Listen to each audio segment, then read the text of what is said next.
Welcome to the Slop Farm. Enjoy the video. In this video, I will show how to replace alternator on 2013 Toyota Highlander. Start by disconnecting the negative battery terminal and parking the vehicle on a level surface. Remove the engine cover and locate the alternator near the serpentine belt. Inspect wiring and take photos to remember connections. Keep fasteners organized and label any hoses or brackets you remove. Work methodically and don't rush to avoid damaging connectors or belt. Begin by relieving belt tension and slipping the serpentine belt off the alternator pulley. Disconnect the battery again if needed and unplug all electrical connectors from the alternator. Remove the main power cable and shield if present, then unbolt the alternator mounting hardware in a steady order. Support the alternator as you remove the last bolt to prevent it from falling.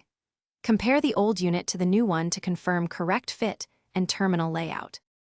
Place the new alternator into position and hand thread the mounting bolts to ensure correct alignment. Tighten and torque the bolts to the proper specifications, then reconnect the main power cable and any harness connectors you removed.